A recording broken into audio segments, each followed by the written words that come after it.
Hello बच्चों, आप सभी का स्वागत है इस YouTube चैनल पर। आइए फिर से हम शुरू करते हैं ईयरली करंट अफेयर 2025 के कंप्लीट करंट अफेयर हम डिस्कस कर रहे हैं।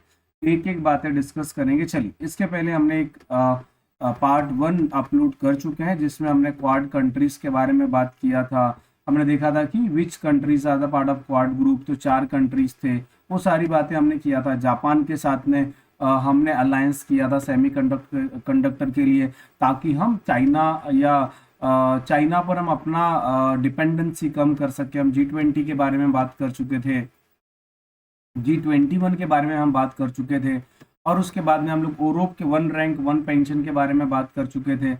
और 5 साल में रिवाइज होगा, हमने ये बात किया था। 2014 में ये बात किया था। KP सिंह देव कमेटी और शरद पवार कमेटी इससे जुड़े हुए हैं, ये हमने बात किया था। अब आज जो है हम दूसरे चैप्टर की ओर जा रहे हैं। यूरोप खत्म हो गया। अब हम और करंट अफेयर करेंगे। तो अभी तक हमने क्या देखा? हमने क्वाड देखा, हमने G20 देखा, और हमने 1 रैंक 1 पेंशन की बात किया। चलिए मेरे बच्चों, अभी जो हमारे सामने ये जो PPT दिख रहा है, जो क्वेश्चन दिख रहा है, वो जरा ध्यान से देखिएगा। क्या क्वेश्चन कह रहा है? Where has India's first indigenous automated biomedical waste treatment plant बनाया गया है? अच्छा, आप सभी को पता है कि जो भी हॉस्पिटल्स होते हैं, उन हॉस्पिटल्स में बहुत ज्यादा वेस्ट होता है ना। तो ध्यान से, हॉस्पिटल्स में जो है बहुत ज्यादा वेस्ट मटेरियल निकलता है। अच्छा, हॉस्पिटल के वेस्ट मटेरियल को ट्रीटमेंट करना बहुत जरूरी है, नहीं तो अगेन पॉल्यूशन क्रिएट करेगा। तो उसके लिए क्या किया गया, एक एम्स न्यू दिल्ली में एक ऐसा प्लांट जो है हमने ओपन किया है, गवर्नमेंट ऑफ इंडिया ने ओपन किया है, जो जितना भी मेडिकल वेस्ट निकलेगा उस सभी मेडिकल वेस्ट को फिर से क्या किया जा सकता है, या तो कुछ को रिसाइकल किया जा सकता है, या फिर उसके हजार्डनेस को कम किया जा सकता है। मतलब जो भी हजार्डनेस होगी, जो भी हजार्डनेस होगी उस वेस्ट की, उसको कम किया जा सकता है। तो इतनी बात आपको समझ में आ गई होगी। तो चलिए शुरू करते हैं कि यार क्या क्या है। तो SR जनम करके एक प्रोजेक्ट है, जो इंडिया का first indigenous automated biomedical waste treatment plant है। तो एग्जामिनर क्या पूछ सकता है, ध्यान सुनेगा। पहला तो ये पूछ सकता है कि यार कहाँ स्टार्ट किया गया। तो आपका राइट आंसर होगा ये एम्स दिल्ली में स्टार्ट किया गया। कहाँ स्टार्ट किया गया? एम्स दिल्ली में स्टार्ट किया गया। दूसरा पूछ सकता है कि उसका नाम क्या है, उसका नाम क्या है। तो आपका आंसर क्या हो जाएगा? SR जनम जो है उस वेस्ट ट्रीटमेंट प्लांट का नाम है। अच्छा, किस कंट्री ने बनाया? तो इंडिया ने बनाया, इंडिजिनस है। अच्छा, इसका काम क्या होगा? डेंजरस जो भी मेडिकल वेस्ट होते हैं, जो भी मेडिकल वेस्ट होंगे, जो डेंजरस होंगे, उस डेंजरस मेडिकल वेस्ट को क्या करेगा? उसके डेंजरनेस को कम करेगा। इसका एक काम है। अच्छा, किसने डेवलप किया? CSIR NIIST तिरुवनंतपुरम ने डेवलप किया। किसने लॉन्च किया? सुनना, science and technology minister Jitendra Singh ने इसे लॉन्च किया। तो सबका ध्यान ये होना चाहिए कि यार साइंस एंड टेक्नोलॉजी मिनिस्टर कौन है? तो आप सभी को पता है, science and tech minister Jitendra Singh है। अच्छा, इस क्वेश्चन का आंसर समझ में आ गया। Automated biomedical waste treatment plant New Delhi में, या हम कह सकते हैं एम्स दिल्ली में लगाया गया। अच्छा, हिम कवच मल्टी लेयर्ड क्लॉथिंग सिस्टम किसने डेवलप किया? ऐसा सवाल पूछा गया है। तो सबसे पहले तो ये समझते हैं यार कि ये हिम कवच क्या है। जो हमारी इंडियन आर्मी है, सुनना ध्यान से, जो हमारी इंडियन आर्मी है, वो इंडियन आर्मी जो है कहाँ रहती है? लगभग ये जो है 5,500 मीटर जो समुद्र के सरफेस से की जो हाइट है वहां रहती है। अच्छा, ये कहां पर है? ये आपको सबको पता होगा। ये हाइट जो है सियाचिन ग्लेशियर की है। ये कहां की है? सियाचिन ग्लेशियर की हाइट है। सियाचिन जो ग्लेशियर है, ध्यान समझना बेटा, ये वर्ल्ड हाईएस्ट है ना। वर्ल्ड, सुनिएगा ध्यान से, वर्ल्ड हाईएस्ट बैटलफील्ड में, यहां से लिखना शुरू करता हूं। ये जो सियाचिन ग्लेशियर है, ये वर्ल्ड हाईएस्ट दुनिया का सबसे ऊंचा, ये आपका क्या है बेटा, ये बैटल फील्ड है, वर्ल्ड हाईएस्ट बैटल फील्ड है, ध्यान समझना। ये जो सियाचिन ग्लेशियर है ये हमारा नॉर्थ मोस्ट पॉइंट है, सुनना ध्यान से, सुनिए सुनिए, नॉर्थ मोस्ट पॉइंट भी सियाचिन ग्लेशियर है। नॉर्थ मोस्ट पॉइंट जो होगा ये भी अपना सियाचिन ग्लेशियर ही है। तो इतनी बात आपको समझ में आ गई। तो अब यहाँ पर क्या होता है, यहाँ पर माइनस में टेम्परेचर होता है, तो ये जो आपका हिम कवच है ये -60 डिग्री सेल्सियस तक जो है, यदि आप इतने कम टेम्परेचर में भी रहते हो तो आपका क्या हो जाएगा यार, इसमें ठंडी लगने के चांसेस नहीं है। तो क्या होगा, +20 डिग्री सेल्सियस से लेकर 60 डिग्री सेल्सियस के बीच में किसी भी तापमान पर यदि इंडियन आर्मी रहती है तो उसको जो होगा वो हिम कवच जो है ये क्लॉथिंग सिस्टम क्या करेगा, उसे प्रोटेक्ट करने का काम करेगा। तो आई होप आपको इतनी बात समझ में आ गई होगी। तो आपको क्या क्या समझ में आ गया, आपको इतनी बात समझ में आ गई कि यार हिम कवच एक क्लॉथिंग सिस्टम है जो किसके द्वारा डेवलप किया गया, सुनना ध्यान से, किसके द्वारा डेवलप किया गया, सुनिए, DRDO के द्वारा ये क्या किया गया, बनाया गया। DRDO के बारे में बात करें तो ये कब बना था, 1958 में बना था। DRDO की बात करें तो DRDO का हेडक्वार्टर कहां पर है, आप सभी को पता होगा, दिल्ली में DRDO का हेडक्वार्टर है। अच्छा, समीर कामत जो है इसके हेड है, DRDO के जो हेड है वो समीर कामत है। इतनी बात भी आपको समझ में आनी चाहिए। तो हमारी जो इंडियन आर्मी जो है जम्मू कश्मीर में रहती है ना, आप सबको पता होगा जम्मू एंड कश्मीर में रहती है, ये लद्दाख में रहती है, आप सबको ये पता होगा। और ये पता होगा कि यार ये जो LAC के पास में रहती है, LOC के पास में रहती है, और इन सब रीजन में जो टेम्परेचर जो होता है वो बहुत कम टेम्परेचर होता है। तो इतने कम टेम्परेचर में जब वो लोग रह रहे हैं तो उनके लिए एक अच्छा क्लॉथिंग सिस्टम बनाया जाए, ऐसा DRDO ने सोचा, और DRDO ने ये हिम कवच नाम का क्लॉथिंग सिस्टम बनाया। किसी ने पूछा यार LAC क्या है, line of actual control, sorry, line of control LOC और line of actual control LAC। ये जो है ना पाकिस्तान ऑक्यूपाइड कश्मीर के साथ बॉर्डर शेयर करता है, और ये जो शेयर करता है वो अक्सई चाइना के साथ में बॉर्डर शेयर करता है। इतनी बात समझ में आ गई। चलिए, तो इसका राइट आंसर मेरे बच्चों क्या हो जाएगा, DRDO, डॉक्टर समीर वी कामत जो है ये इसके कौन है बेटा, इसके चेयरमैन है। अच्छा, अब इंडिया की फर्स्ट AI यूनिवर्सिटी की बात करते हैं। यार आप सबको पता है AI ने आजकल धमाल मचा के रखा है, और अब तो लोग कह रहे हैं कि यार ह्यूमन बीइंग को भी रिप्लेस कर देगा। तो आर्टिफिशियल इंटेलिजेंस जो है इसकी पहली यूनिवर्सिटी जो इंडिया में जो बजट में प्रेजेंट की गई थी, जो बजट में प्रेजेंट की गई थी वो महाराष्ट्र में की गई थी, महाराष्ट्र में की गई थी। तो पहली AI यूनिवर्सिटी महाराष्ट्र में। लेकिन अभी करेंटली एक और यूनिवर्सिटी ओपन हुई है, वो कहाँ हुई है बेटा, वो लखनऊ में हुई है। कहाँ पर हुई है, लखनऊ में हुई है। और लखनऊ कहाँ पर है बेटा, उत्तर प्रदेश में है। तो इसका राइट आंसर क्या हो जाएगा, महाराष्ट्र में ओपन हुई है फर्स्ट AI यूनिवर्सिटी। बहुत ही इंपॉर्टेंट सवाल है, याद रखिएगा। चलिए दूसरा सवाल। सबको पता है कि यार ये H5N1 जो है वो आपका बर्ड फ्लू है। तो H5N1 कुछ नहीं, एक वायरस है, एक वायरस है। अच्छा, ये जो वायरस होता है किससे अफेक्ट करता है, ये बर्ड को अफेक्ट करता है। लेकिन बर्ड के साथ साथ में अब ये ह्यूमन बीइंग को भी, अब ये ह्यूमन बीइंग को भी अफेक्ट करना स्टार्ट कर चुका है। तो सुनिए ध्यान से। तो H5N1 एक बर्ड फ्लू का वायरस है। अच्छा, H1N1 क्या होता है, कोई बता सकता है? H1N1 ये सबको पता है यार, ये स्वाइन फ्लू का वायरस है। अच्छा, स्वाइन फ्लू का वायरस है। एग्जामिनर सवाल क्या पूछ सकता है, एग्जामिनर सवाल ऐसा पूछ सकता है मेरे दोस्त कि H1N1 जो है वो कौन सा वायरस है, ये कहाँ पर यूज मतलब कहाँ होता है। तो H1N1 जो है एक वायरस है। पहले तो ये पूछ सकता है कि H1N1 क्या है, तो मैं अच्छी तरह से फिर से लिखता हूँ। H1N1 क्या है, तो वायरस है। अच्छा, किसमें, स्वाइन फ्लू। अच्छा, स्वाइन फ्लू कैसे फैलता है बेटा, ये पिग के माध्यम से है ना, पिग जो होते हैं उसके माध्यम से ह्यूमन बीइंग में आता है। तो H5N1 जो है एक बर्ड फ्लू का वायरस है। पहला जो है फर्स्ट ह्यूमन डेथ जो है USA, United state of America में इसके द्वारा पहली डेथ हुई है। ये बात आप याद रखिए, इतनी फटाफट से बातें समझ लीजिएगा। तो एग्जामिनर सवाल क्या पूछ सकता है, सुनना ध्यान से।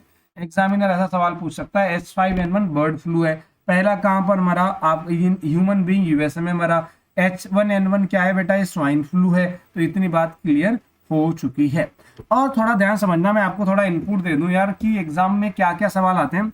विच ऑफ द फॉलोइंग, ऐसे सवाल आते हैं कि ऐसा लिखा होगा, which of the following disease, which of the following disease is a, है ना, डिसीज इज अ, क्या बोला जाता है आपका, बैक्टीरियल डिसीज पूछ लेते हैं, बैक्टीरियल पूछ लेते हैं, या फिर वायरल डिसीज पूछ लेते हैं, या फिर प्रोटोजोआन डिसीज पूछ लेते हैं, या फिर आपका फंगस डिसीज पूछ लेते हैं।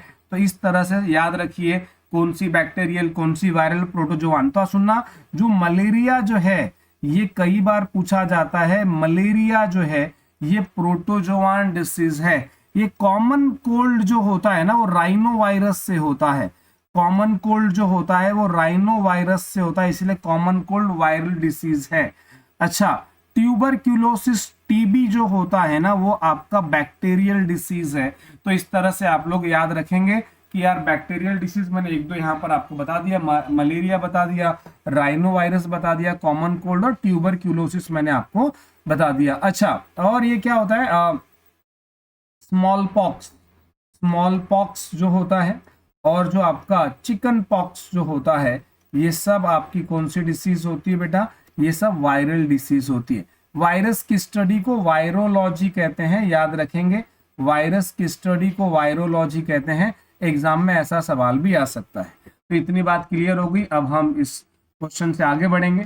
फीस्ट क्या है, 2025 में एक सॉफ्टवेयर लॉन्च किया गया है, किसके द्वारा लॉन्च किया गया है। तो सबसे पहली बात तो ये है कि ये इसरो है ना, ये किसके द्वारा किया गया, इसरो। इसरो आपको इंडियन स्पेस रिसर्च ऑर्गेनाइजेशन 1969 में बना, और आपको पता होगा यार ये बेंगलुरु में इसका हेडक्वार्टर है। कहां पर बेटा, बेंगलुरु में इसका हेडक्वार्टर है, ये याद रखेंगे। अच्छा, इन्होंने क्या बनाया कि यार आपको पता है कि गगनयान जाने वाला है, सुनना ध्यान से, गगनयान कब जाएगा, गगनयान जो है यहाँ पर एन लिख देते हैं, 2027 में जाएगा। अच्छा, भारतीय अंतरिक्ष मिशन, भारतीय अंतरिक्ष जो है स्पेस स्टेशन जो बनाया जाएगा, उस भारतीय अंतरिक्ष स्पेस स्टेशन जो बनाया जाएगा वो 2035 तक बनाया जाएगा। तो इन सभी के लिए, अच्छा एक और है, एक है न्यू जनरेशन लॉन्च व्हीकल जो है वो भी बनाया जा रहा है। तो जरा सुनना ध्यान से, न्यू जनरेशन लॉन्च व्हीकल क्या है, गगनयान क्या है, और भारतीय अंतरिक्ष स्पेस स्टेशन क्या है।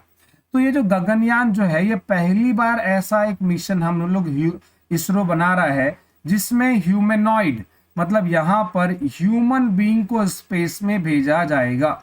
और भारतीय अंतरिक्ष स्पेस स्टेशन ये 400 किलोमीटर की दूरी पर हमेशा जो एक हमारा स्टेशन होगा, और वो स्टेशन जो है हमेशा पृथ्वी के चारों ओर चक्कर लगाएगा, जो स्पेस की स्टडी करेगा।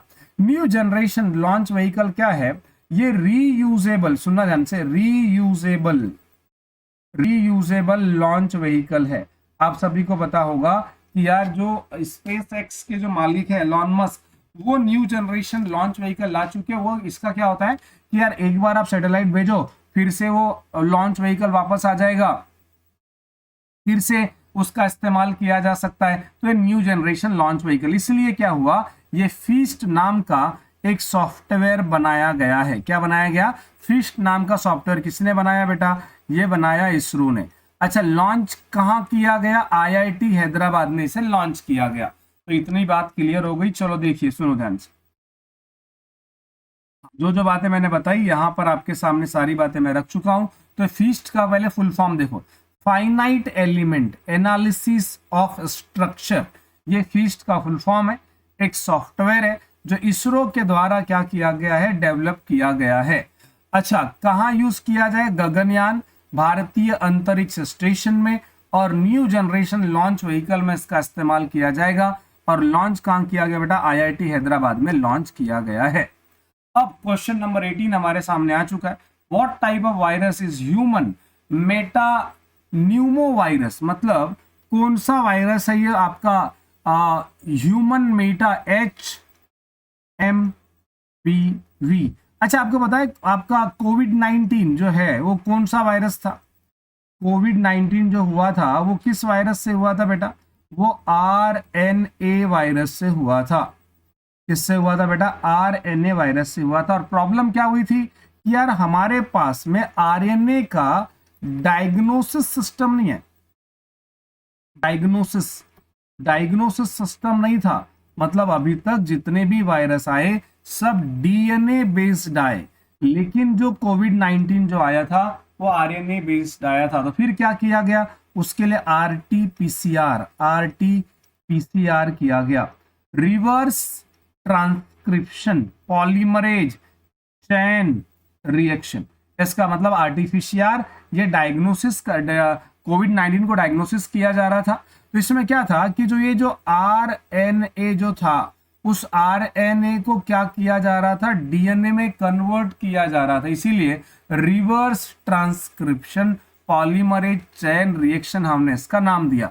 तो आप सबको पता होगा कि जो RNA जो होता है वो कुछ ऐसे दिखता है, सिंगल स्ट्रैंडेड होता है। तो इसीलिए उस सिंगल स्ट्रैंडेड को डबल स्ट्रैंडेड करने की कोशिश की गई और उसको DNA बनाया गया, तो उसे हम कहते हैं रिवर्स ट्रांसक्रिप्शन। तो इतनी बात मुझे लगता है सबको समझ में आ गई होगी। तो ये कोविड-19 एक RNA वायरस था, याद रखना। अब जो ह्यूमन मेटा न्यूमो वायरस जो है ये भी एक RNA वायरस है। राइबोन्यूक्लिक जो है एसिड जो है इसका फुल फॉर्म होता है। राइबोन्यूक्लिक एसिड RNA का फुल फॉर्म होता है। अच्छा, RNA जो है तो क्या हो गया बेटा? इसका राइट आंसर तो क्या हो जाएगा? RNA हो गया। अच्छा, RNA कहां पाया जाता है? ये सेल में पाया जाता है। सेल में कहां पाया जाएगा? आप सभी को पता है, आपको सबको पता होना चाहिए, साइटोप्लाज्म में पाया जाता है। कहां पर? साइटोप्लाज्म में भी RNA पाया जाता है। दूसरी बात जो है ये आपका कहां पर पाया जाएगा? RNA साइटोप्लाज्म के साथ साथ में राइबोसोम में पाया जाता है। अच्छा, राइबोसोम क्या होता है? राइबोसोम प्रोटीन सिंथेसिस करने का काम करता है। राइबोसोम जो है प्रोटीन सिंथेसिस करने का काम करता है। तो हम क्या कहेंगे कि जो RNA जो वायरस है ये RNA जो होता है ये आपका किस में पाया जाता है बेटा? ये पाया जाता है किसमें? आपका राइबोसोम में पाया जाता है। और राइबोसोम क्या करता है? प्रोटीन सिंथेसिस का काम करता है। तो आपका ह्यूमन मेटा न्यूमो वायरस जो है ये आपका RNA वायरस है, जो हमारे रेस्पिरेटरी सिस्टम को, किसको बेटा? ध्यान से सुनना, जो हमारे respiratory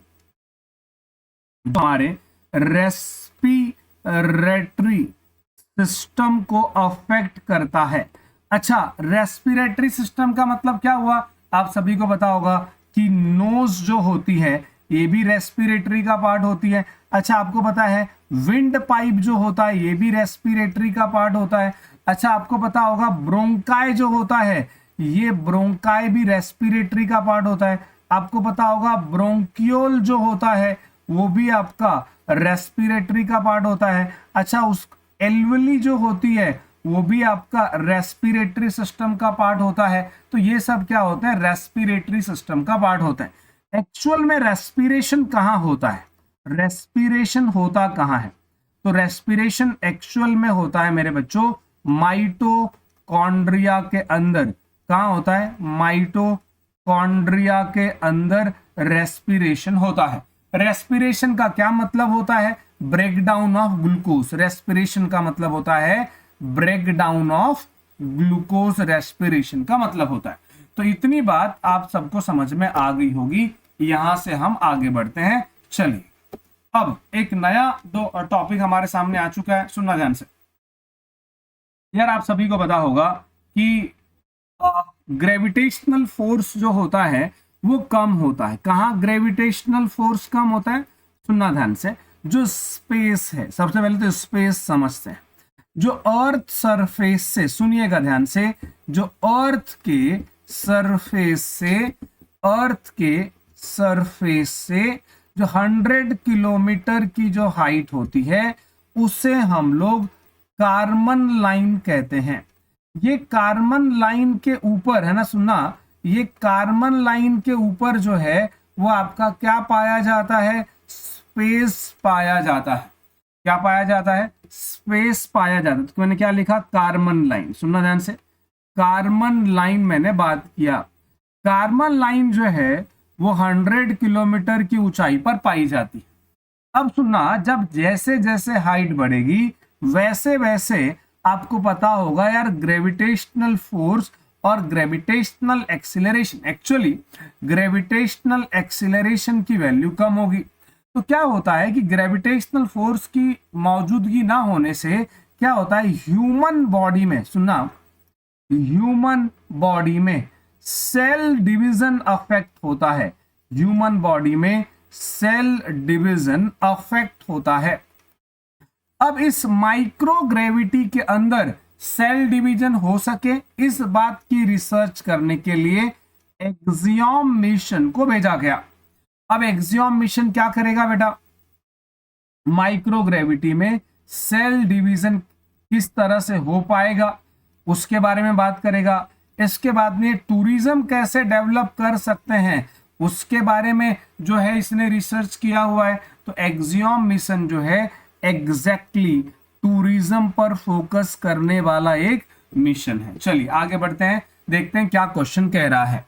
what is the main objective of the axiom mission 4 AX4? तो आपको पता होगा यार, space tourism in low earth orbit. Low earth orbit में स्पेस टूरिज्म का ये क्या करेगा, काम करेगा।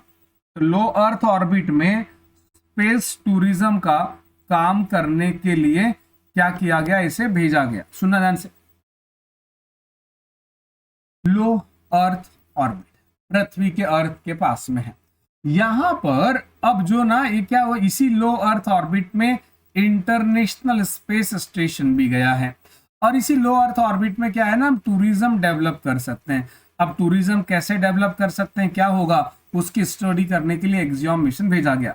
कितने दिन के लिए भेजा गया था बेटा, 14 डेज के लिए भेजा गया था, 14 दिन के लिए भेजा गया। अच्छा कौन कौन थे जरा देखो, axiom 4 crew include commander Peggy Whitson. अच्छा ये आपको समझ में आना चाहिए कि यार एक्सियम मिशन फिर से गया था और उसमें कमांडर जो थे वो आपके क्रू विटसन थे। अच्छा उसके बाद में शुभांशु शुक्ला थे, इंडिया से थे। और जरा सुनना ध्यान से, स्लेवोज उजनास्की पोलैंड से थे, टाइबोर कापू ये हंगरी से थे। तो एग्जाम में सवाल क्या आ सकता है, कितने लोग गए, तो 4 लोग गए। इंडिया से कितने गए बेटा, एक व्यक्ति गया जिसका नाम क्या, शुभांशु शुक्ला। शुभांशु शुक्ला का इतना न्यूज में क्यों है जरा वो समझाता हूं, और ये हमारे लिए इतना इंपॉर्टेंट क्यों है। शुभांशु शुक्ला ये गए लेकिन हमारे लिए इतना इंपॉर्टेंट रोल क्यों प्ले कर रहा है उसको थोड़ा सा हम समझने की कोशिश करते हैं। तो आपको पता होगा 2027 में, कब बेटा, 2027, सुनिएगा 2027 में हम अपना फर्स्ट ह्यूमनॉइड गगनयान, हम क्या भेजने वाले हैं बेटा, हम ना गगनयान भेजने वाले हैं। फर्स्ट ह्यूमनॉइड गगनयान भेजने वाले हैं। जस्ट अ मिनट, हम 2027 में गगनयान भेजेंगे। गगनयान में 5 लोग 4+1 5 जाएंगे। ये जो 4 जो होंगे वो मेल होंगे और एक जो होगी एक रोबोट होगी। क्या होगी बेटा, रोबोट। और इस रोबोट का नाम है व्योम मित्रा। इस रोबोट का क्या नाम है बेटा, व्योम मित्रा नाम है। तो अच्छा अब क्या हुआ कि यदि आपके ये जो एस्ट्रोनॉट जो एक्सियम 4 को हिंदुस्तान के एस्ट्रोनॉट हैं जो एक्सियम 4 के साथ गए थे, अब वापस भी आ गए। तो इससे क्या हुआ कि यार स्पेस में जाने का एक एक्सपीरियंस इनके पास आ गया जो हमारे गगनयान 4 को सक्सेसफुल बनाने के लिए काम आ सकता है। तो ये ध्यान रखिएगा। तो आप शुभांशु शुक्ला एक्सियम 4 मिशन के पार्ट थे, ये गए और जाकर वापस भी आ गए। ये हमारे लिए खुशखबरी है, और इसीलिए ज्यादा खुशखबरी है क्योंकि मेरे दोस्त, यदि हमारा गगनयान जो है वो 2027 में जाएगा तो उसमें ये शुभांशु शुक्ला भी होंगे जो एक बहुत बड़ा रोल प्ले कर सकते हैं। कितने दिन के लिए जाएगा,